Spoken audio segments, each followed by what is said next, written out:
Hi, I'm Arnold Schwarzenegger, and I would like a moment of your time because I wanted you to know something. I wanted you to know about Dr. Milton Friedman's TV series, Free to Choose. I truly believe that the series has changed my life.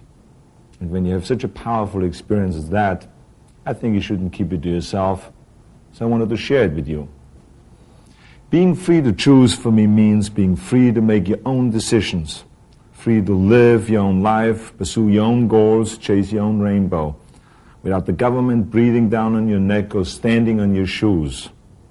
For me, that meant coming here to America, because I came from a socialistic country where the government controls the economy.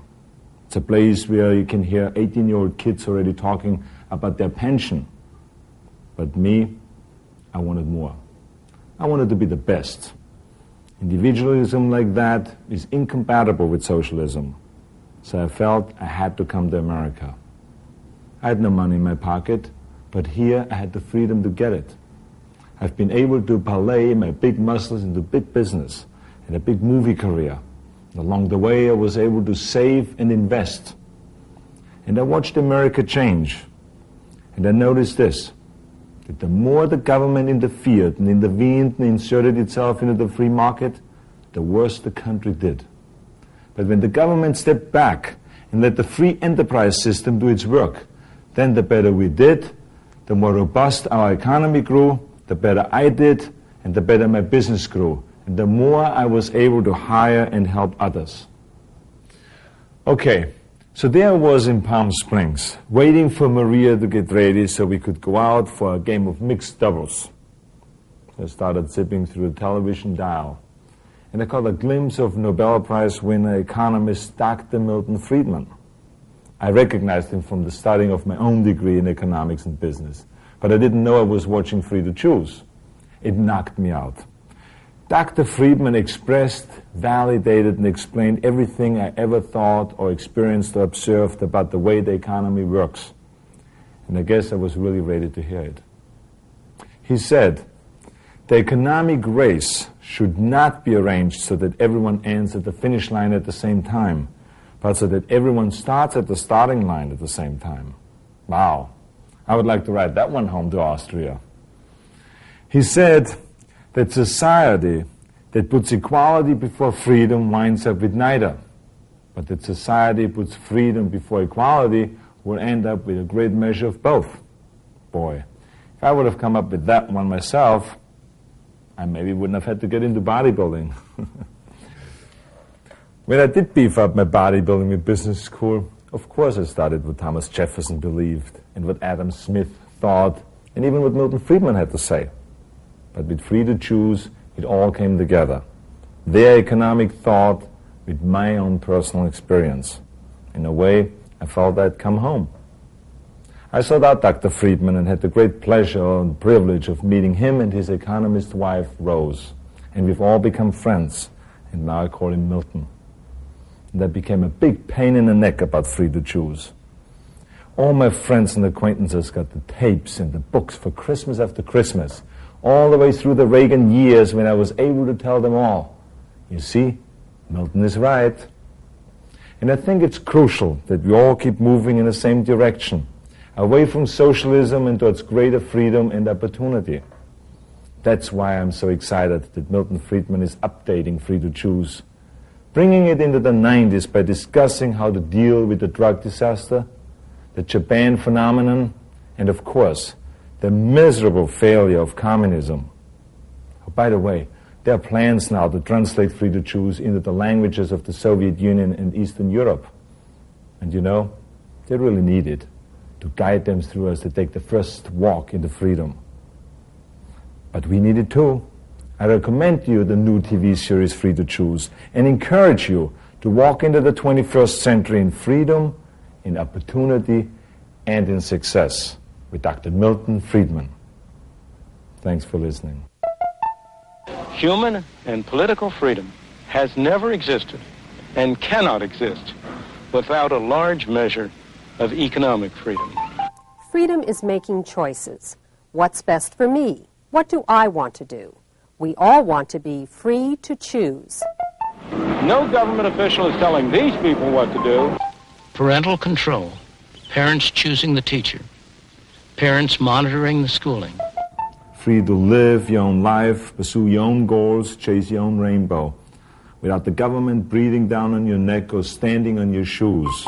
Most of us would choose prosperity if we could, but what's the best road to that goal? Free trade set off a process that revolutionized Japan and the lives of its people. The Pilgrims tried a form of socialism over 300 years ago.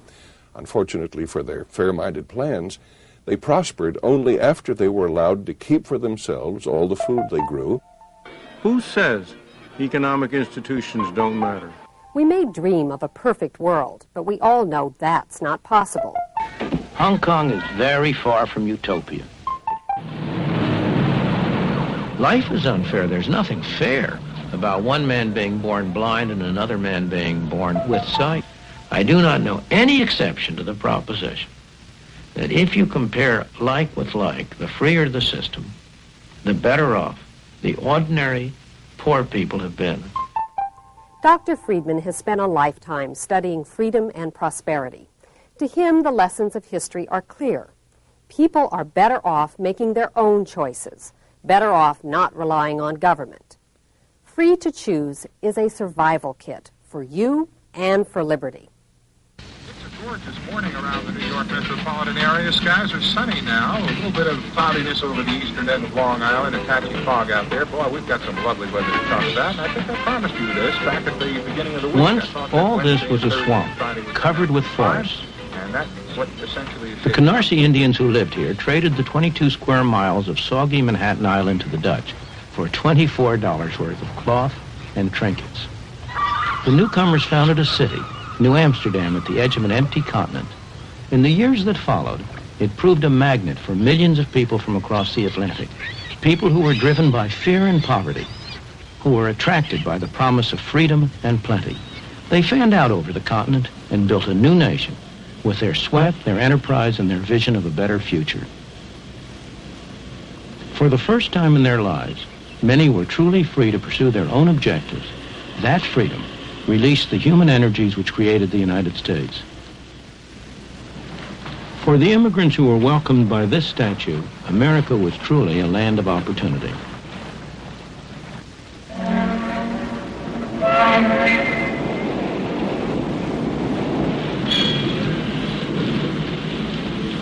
They poured ashore in their best clothes, eager and expectant, carrying what little they owned.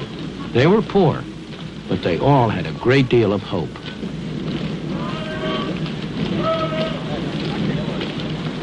Once they arrived, they found, as my parents did, not an easy life, but a very hard life. But for many, there were friends and relatives to help them get started, to help them make a home, get a job, settle down in the new country.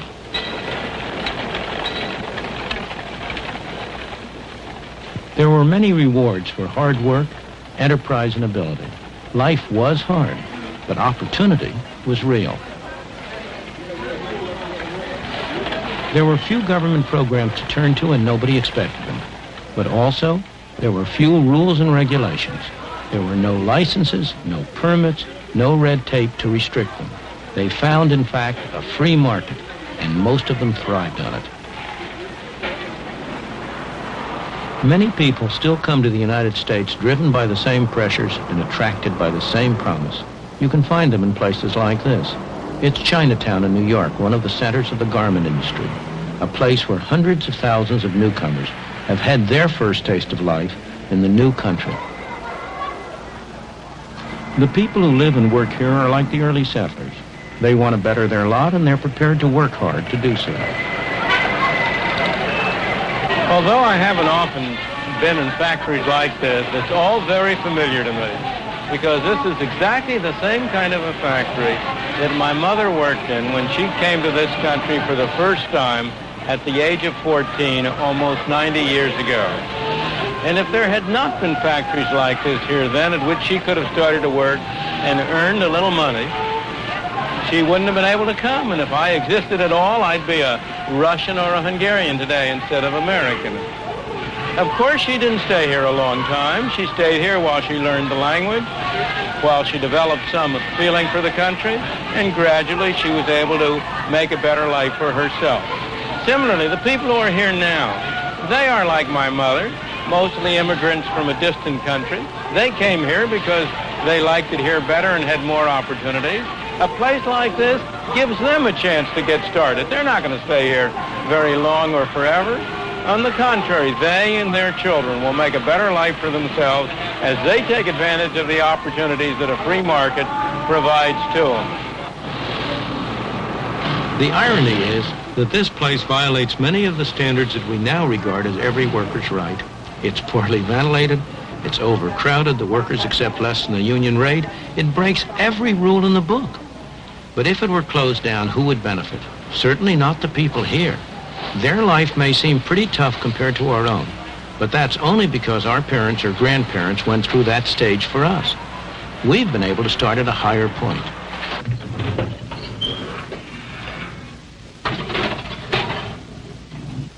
Frank Vasali's father was 12 years old when he arrived all alone in the United States. He'd come from Sicily. That was 53 years ago. Frank is a successful dentist with a wife and family. They live in Lexington, Massachusetts.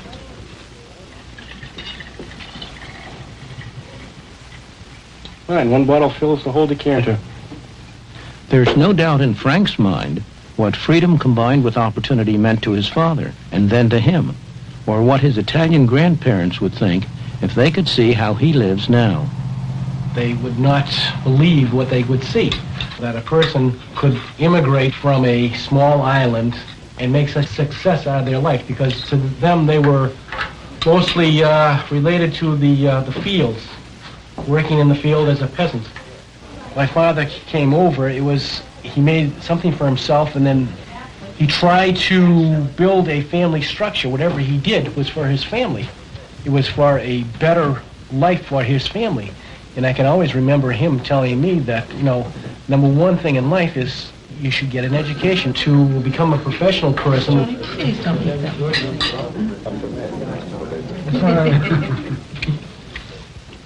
The Vasali family, like all of us who live in the United States today, owe much to the climate of freedom we inherited from the founders of our country. A climate that gave full scope to the poor from other lands who came here and were able to make better lives for themselves and their children. You girls gonna have this? Yeah. You, Chris? I know you don't want the whipped cream. But in the past 50 years, we've been squandering that inheritance by allowing government to control more and more of our lives instead of relying on ourselves.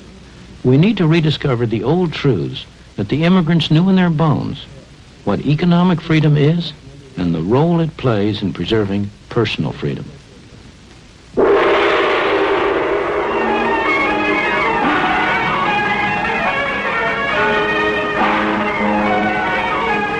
That's why I came here to the South China Sea. It's a place where there's an almost laboratory experiment in what happens when government is limited to its proper function and leaves people free to pursue their own objectives. Hong Kong, a place with hardly any natural resources. About the only one you can name is a great harbor. Yet the absence of natural resources hasn't prevented rapid economic development.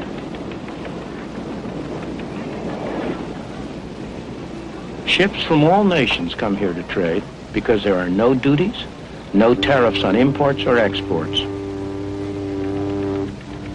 The power of the free market has enabled the industrious people of Hong Kong to transform what was once barren rock into one of the most thriving and successful places in Asia.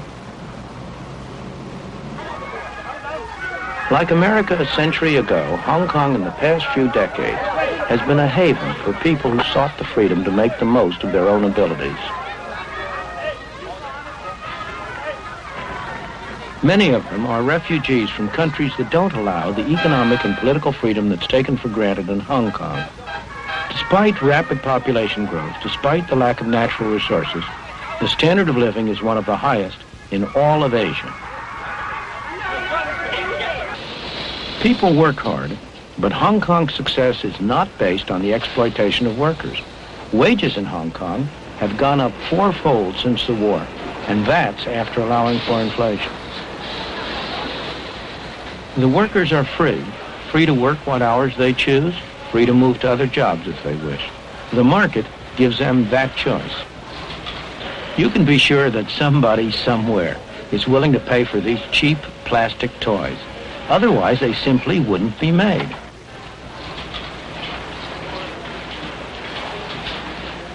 Competition from places like South Korea and Taiwan has made cheap products less profitable.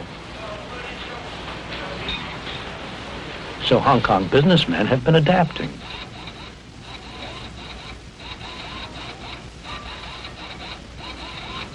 They've been developing more sophisticated products and new technology that can match anything in the West or East. And their employees have been developing new skills.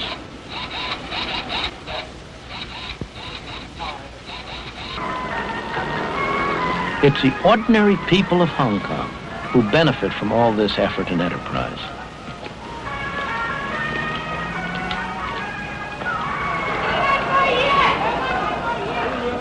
This thriving, bustling, dynamic city has been made possible by the free market. Indeed, the freest market in the world.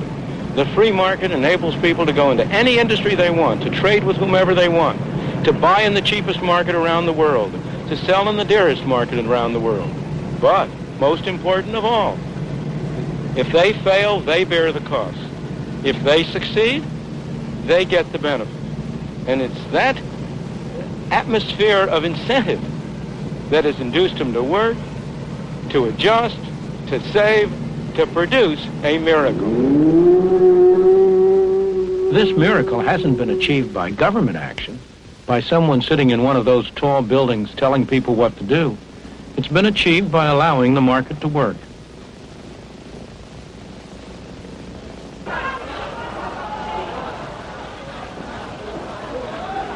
Walk down any street in Hong Kong and you'll see the impersonal forces of the market in operation. Mr. Chung makes metal containers. Nobody's ordered him to. He does it because he's found that he can do better for himself that way than by making anything else. But if demand for metal containers went down, or somebody found a way of making them cheaper, Mr. Chung would soon get that message. A few doors away, Mr. Yu's firm has been making traditional Cantonese wedding gowns for 42 years. But the demand for these elaborate garments is falling. The firm has already gotten that message and is now looking for another product. The market tells producers not only what to produce, but how best to produce it through another set of prices. The cost of materials, the wages of labor, and so on. For example, if these workers could earn more doing something else, Mr. Ho would soon find a way to mechanize his picture frame production. Inside this Chinese medicine shop, a market transaction's going on. The customer's confidence that this painful-looking ordeal will help him doesn't rest on any official certification of the bone doctor's qualifications. It comes from experience, his own or his friends. In his turn, the doctor treats him not because he's been ordered to, but because he gets paid. The transaction is voluntary, so both parties must expect to benefit or it will not take place.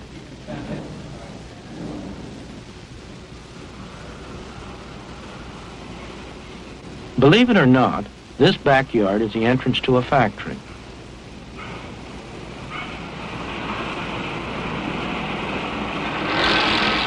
The workers here are some of the best paid in Hong Kong. It's hot, sticky, and extremely noisy. The workers are highly skilled, so they can command high wages. They could induce their employer to improve working conditions by offering to work for less, but they would rather accept the conditions, take the high wages, and spend them as they wish. That's their choice. The best-known statement of the principles of a free market, the kind of free market that operates in Hong Kong, was written on the other side of the world.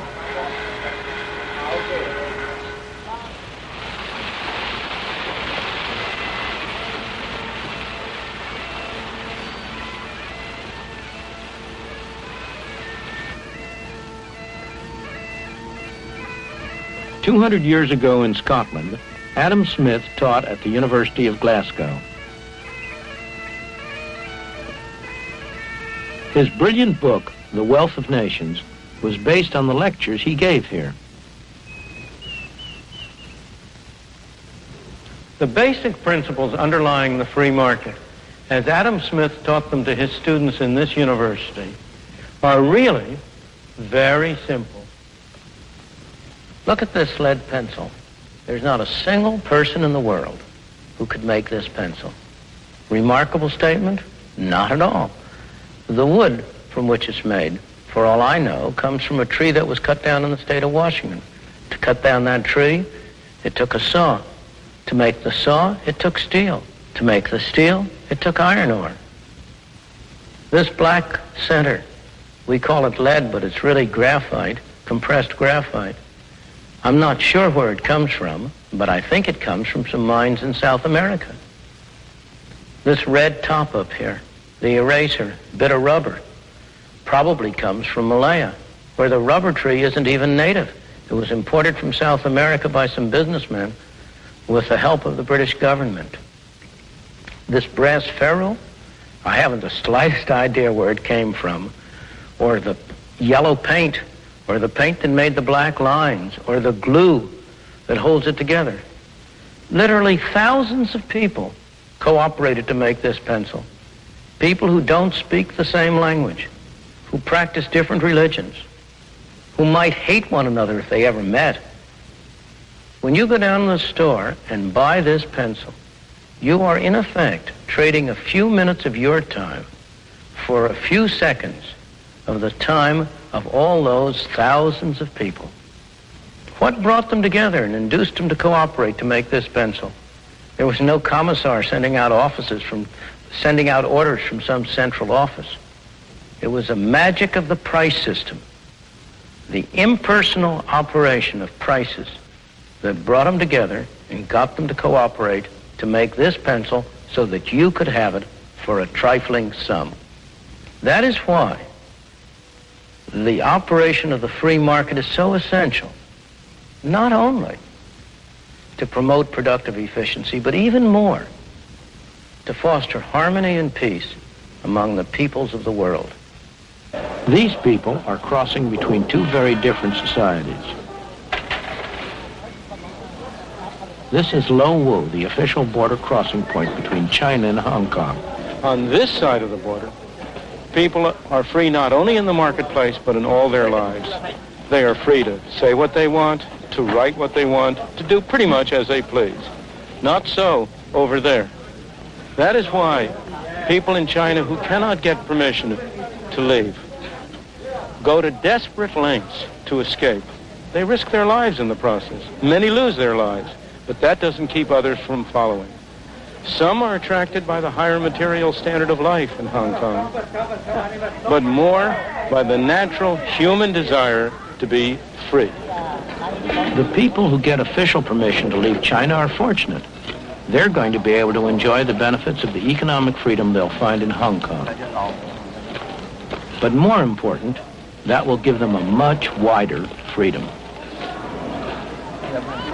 Human and political freedom has never existed and cannot exist without a large measure of economic freedom.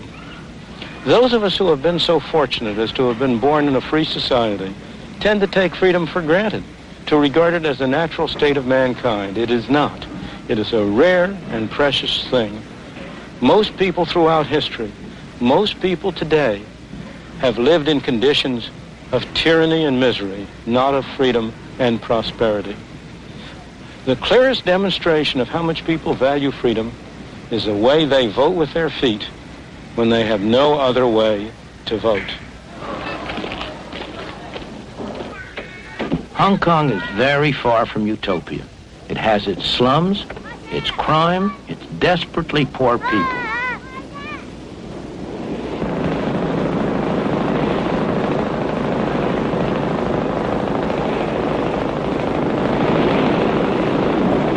But the people are free.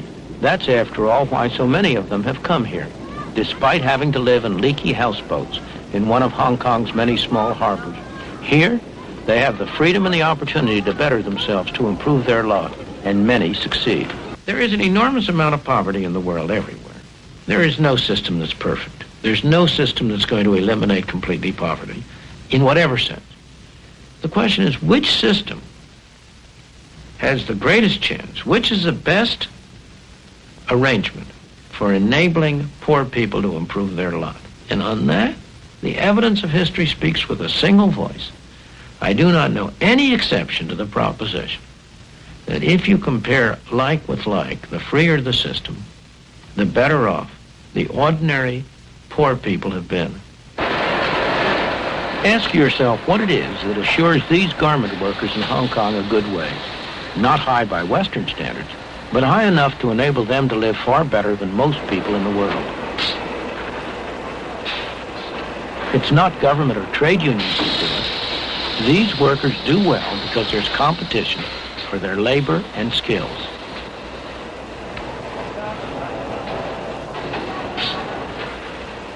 When a businessman faces trouble, a market threatens to disappear, or a new competitor arises, there are two things he can do. He can turn to the government for a tariff or a quota or some other restriction on competition, or he can adjust and adapt. In Hong Kong, the first option is closed. Hong Kong is too dependent on foreign trade so that the government has simply had to adopt a policy of complete non-interference. That's tough on some individuals, but it's extremely healthy for the society as a whole. Only the businessmen who can adapt, who are flexible and adjustable, survive, and they create good employment opportunities for the rest. The complete absence of tariffs or any other restrictions on trade is one of the main reasons why Hong Kong has been able to provide such a rapidly rising standard of life for its people. In all this, the government of Hong Kong has played an important part, not only by what it has done, but as much by what it has refrained from doing. It has made sure that laws are enforced and contracts honored. It has provided the conditions in which a free market can work. Most importantly, it has not tried to direct the economic activities of the colony.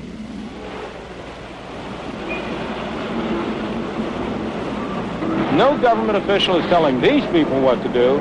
They're free to buy from whom they want, to sell to whom they want, to work for whom they want. Sometimes it looks like chaos, and so it is. But underneath, it's highly organized by the impersonal forces of a free marketplace.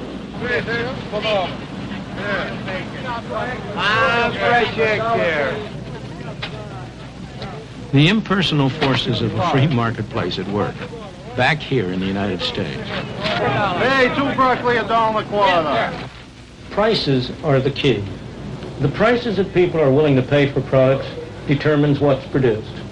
The prices that have to be paid for raw materials, for the wages of labor and so on, determine the cheapest way to produce these things. And in addition, these self-same prices, the wages of labor, the interest on capital and so on, determine how much each person has to spend on the market. It's tempting to try to separate this final function of prices from the other two, to think that somehow or other you can use prices to transmit the information about what should be produced and how it should be produced without using those prices to determine how much each person gets. Indeed, government activity over the past few decades has been devoted to little else. But that's a very serious mistake. If what people get is not going to be determined on what they produce, on how they produce it, on how successfully they work, what incentive is there for them to act in accordance with the information that's transmitted? There's only one alternative: force. Some people telling other people what to do. Nice? Oh, boy, look what I got. Real good tomato. Real nice. Hey, come on, try one of those tomatoes. You don't eat home anymore. Have free lunch over here. You eat for nothing over here. Go ahead, eat. We don't charge you. Have a free lunch. I know, I'm going to. That's right. Free lunch. Free lunch. The fundamental principle of a free society is voluntary cooperation. The economic market, buying and selling, is one example, but it's only one example. Voluntary cooperation is far broader than that. To take an example that at first sight seems about as far away as you can get, the language we speak. the words we use, the complex structure of our grammar. No government bureau designed that. It arose out of the voluntary interactions of people seeking to communicate with one another. Or consider some of the great scientific achievements of our time, the discoveries of an Einstein or a Newton, the inventions of a Thomas Alva Edison or an Alexander Graham Bell, or even consider the great charitable activities of a Florence Nightingale or an Andrew Carnegie. These weren't done under orders from a government office. They were done by individuals deeply interested in what they were doing, pursuing their own interests, and cooperating with one another. This kind of voluntary cooperation is built so deeply into the structure of our society that we tend to take it for granted.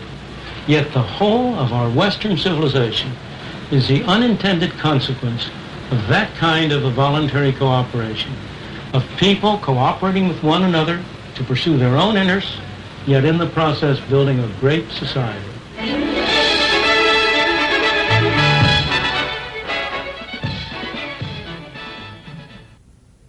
I'm Linda Chavez. Welcome to Free to Choose.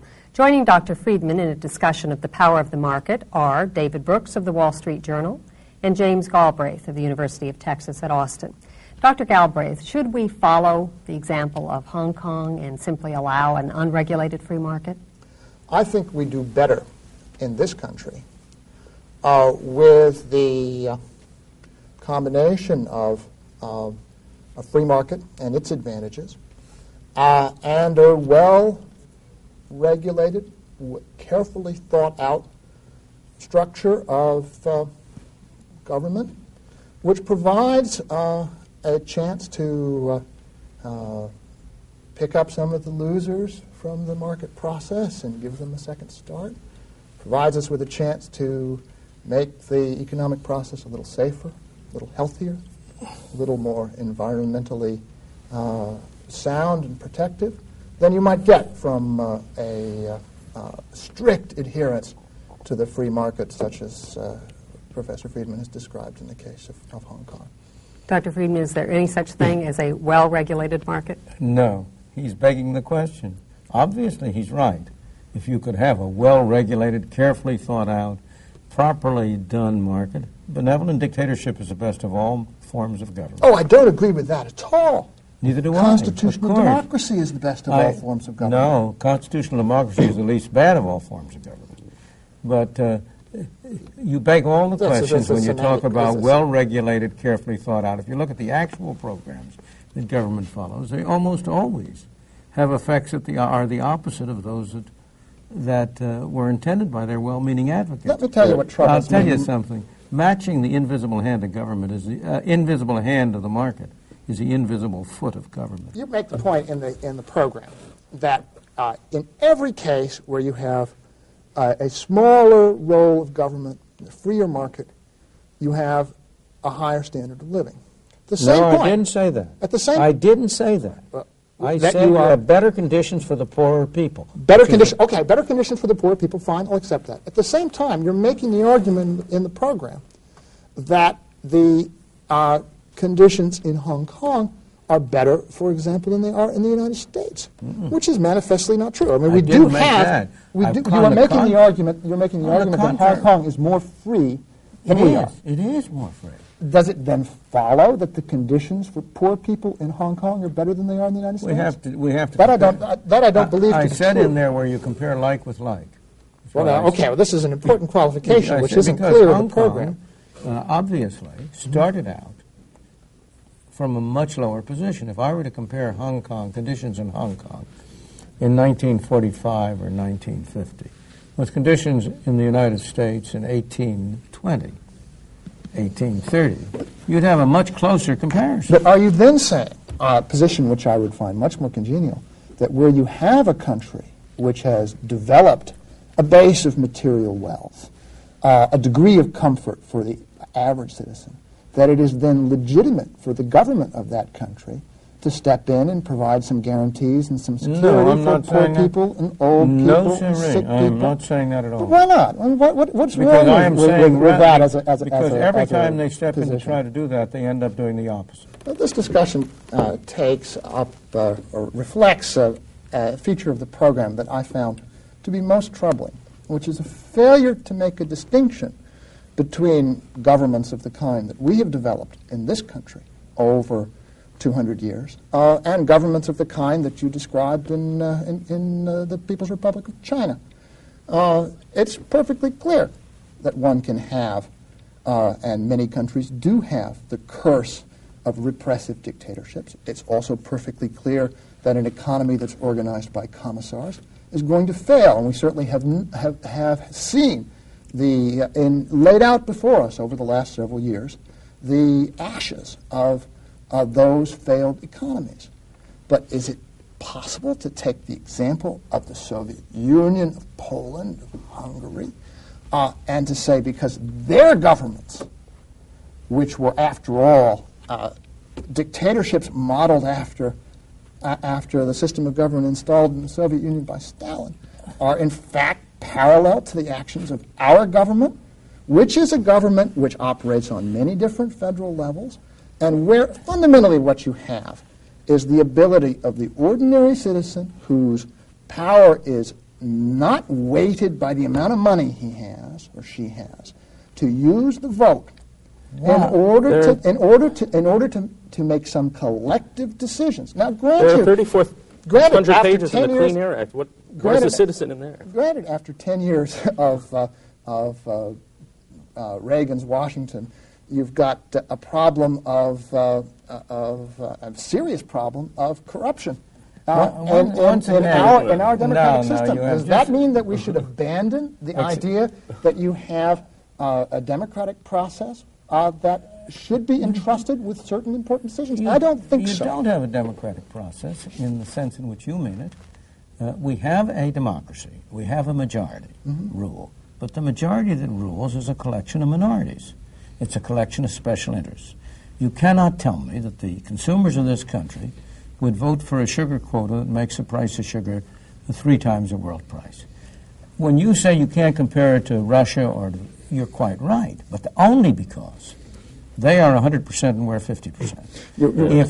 If our system, if our present regulations and rules had prevailed, if our scope of government had prevailed 100 years ago, we wouldn't be where we are today. Let me understand you, Dr. Friedman. Do you believe that there should be no role at all whatsoever for government? Of course there should be a role for government. There's what a is very that important role for government. The role for government is, first of all, to protect people from physical coercion by their neighbors or by foreign countries. It is to protect the national defense and to protect law and order at home.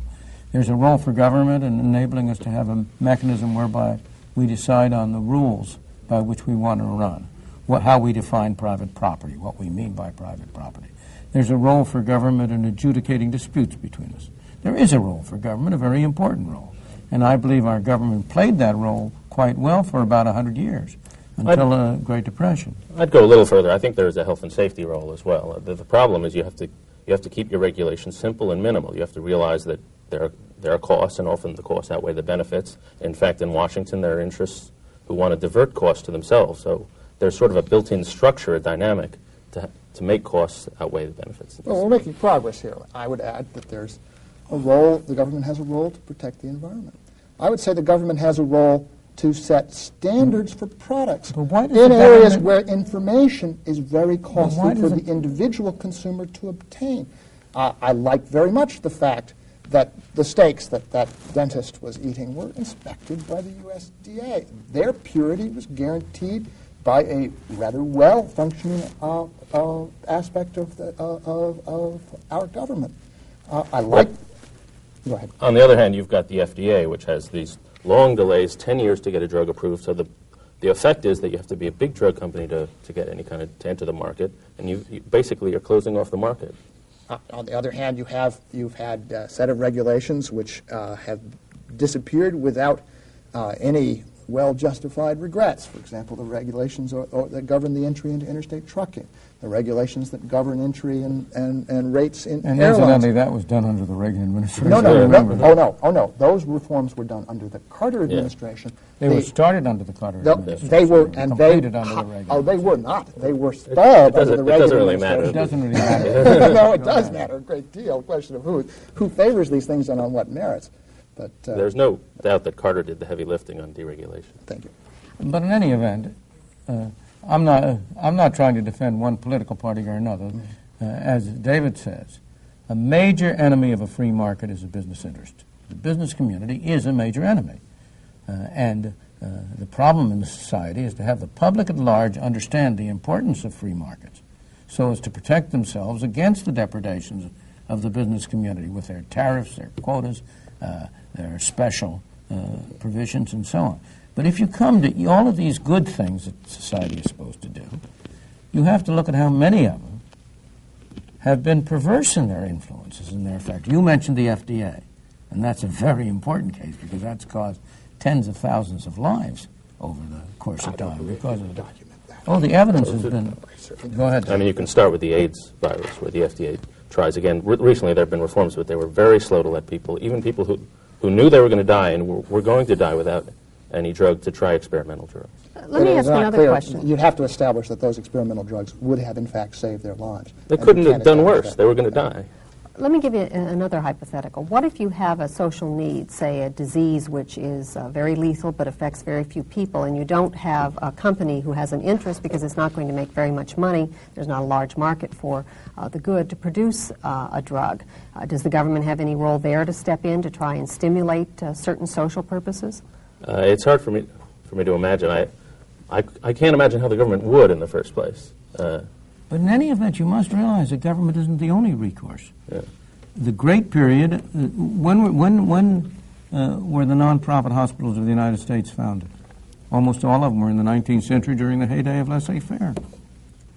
There are private charitable activities, which are essentially the most effective way of handling the kind of things you've described. Yeah. Right. A little bit of faithfulness to history surely would cause you to concede that in 1937, when we inaugurated Social Security, in 1965, when we inaugurated Medicare, we did so because the private charitable systems, the private insurance systems to care for people when they were old and when they were sick were failing in a gross way to meet the needs of the American people.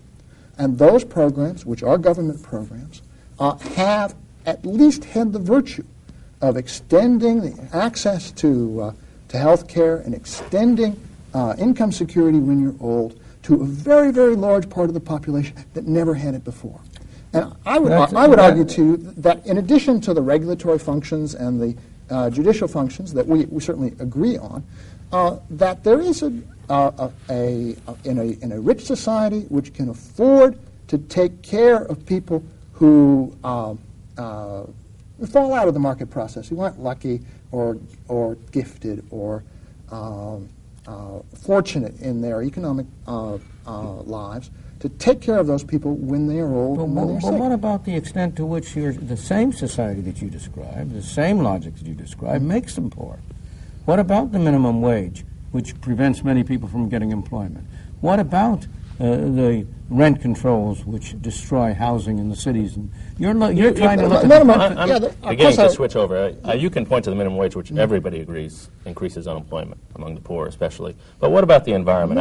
I mean, if you have if you have a simple environmental law, I mean, the reason the West is cleaner than the East, the Eastern Bloc, is the main reason is we're richer. We can afford to do it. The problem, so far as the environment is concerned, the real function of the government is to define the property rights. And it is quite clear that if I force you to take bad water for good water, well, then I ought to pay you.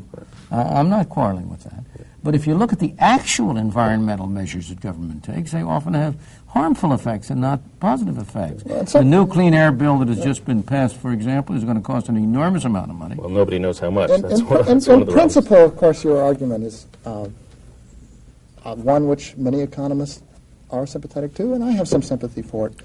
But the technical facts of environmental control are such that it is often very, very costly to define the property rights in a way in which you can generate an efficiently functioning market. That is why you don't have a privately organized market. The information cost of those transactions is extremely high. So in some cases, what you want to have the government do is say, if there is mercury in the water, you find out who's putting it in and you shut it down. But let's look at what the government... That's a reasonable way to proceed because The alternative is extremely costly. But let's look at what the government actually does. In the United States today, the federal government spends an amount of money which is 25% of the national income. State and local governments spend an additional 17% of the national income. That's 42% altogether. Now, some of that is doing good, of course. It'd be very hard to spend that amount of money. But an enormous amount of that is simply taking money from some and giving it to others, and very often taking it from poor and giving it to well-to-do. No, you're counting, of course, Social Security in that, which is taking money from the payroll tax from working people and transferring it to the others. On the whole, so far as Social Security is concerned, the people who pay are poorer than the people who benefit. Gentlemen, we are out of time. Thank you for watching Free to Choose. Next week, we'll be discussing what happens when government enters the marketplace. When anyone complains about unfair competition, consumers beware. That is really a cry for special privilege, always at the expense of the consumer. What we need in this country is free competition.